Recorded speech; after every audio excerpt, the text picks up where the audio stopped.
இங்கிட்டு வாங்க எப்படிப்பா வெயிலுக்கு அது அப்படியே ஆள் கொண்டு எடுத்துக்கங்கப்பா.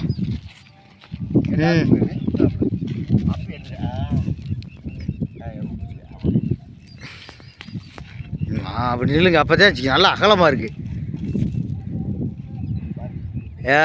சரி, என்ன மாப்பிள்ள நல்லா பிடிங்க கையில்.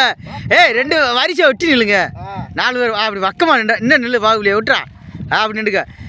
இன்னைக்கு வளரி மீனவன் பாண்டி வளரி வீசுனா ஜர்றன்னு வரும். மதுரைனா மல்லி, மதுரைனா ஜல்லிக்கிட்டு, மதுரைனா ஜிகர்தாண்டா. இந்த அங்கே ஒருத்தன் காலிலேருந்து காப்பிலாம் நல்லா தான் குடிச்சிட்டு வந்தேன். அதுக்கடையில் ஒரு மீனை அடுத்தாலுதாப்பா. ஓய் உசுரோடு இருக்காப்பா, நீ என்ன சொல்லிக்கிறீங்க? ஏப்பா மாடுன்னா இதெல்லாம்ப்பா செய்யும். இறுக்கி பிடிச்சி அடைஞ்சாதாப்பா மாடு. ஏப்பா நான் அடைஞ்சா பார்க்குறேன். குத்துதா? இடுப்புல குத்துது. எல்லா இடத்துலையும் குத்தோட அளவுக்கு பிடிங்க. அப்போ குத்துது. ஆமாம், குத்து வாங்கி ஒரு படி சொல்லியா? ஆமாம் ஏப்பா, நல்லா பார்த்துங்க. இந்த வாரம் வேட்டையில் கிடச்சிது மீன் ஒன்று வளர்ப்பாண்டி. ஏப்பா இந்த வாரம் 4 மீன் மாட்டிருக்கு. சரி. ஆமாம், கட்டளை கண்டதையா?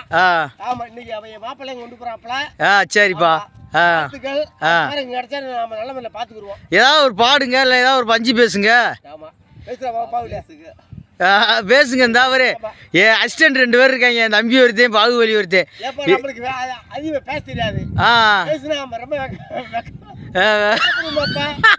பாருது நீதான் பேசு. சரி மாப்பிள்ளை, நீங்க ஏதாவது வாழ்த்து சொல்லுங்க. சரி, இன்னைக்கு வேட்டையில் கிடச்சிது மக்களே. நல்லபடியாக போச்சு பொழுது. அடுத்த வாரம் பார்ப்போம். நீ நாளைக்கு காலையில் அம்மாட்டுக்கு எப்பயும் போல் வேலை வெட்டிக்கு போயிடுவோம். என்னன்னா ஒரு வடையும் வாங்கி திண்டியா, திரும்ப கீழே ஓட்டியா. உங்களை கட்சிலாம் மேய்க்கிறதுக்கெல்லாம் பாடுறேன் பாடு. சரி சரிப்பா, அடுத்த வாரம் சந்திப்போம்ப்பா. சப்ஸ்கிரைபர் பண்ணுங்க, பெல் பட்டனை தட்டி விடுங்க. ஆமாம், பழைய குருடி கதை துரடி சொன்னேன்ல அந்த கதை, நான் தான் வந்திருக்கேன். அப்படி பெல் பட்டனை தட்டி விடுங்க. Okay okay.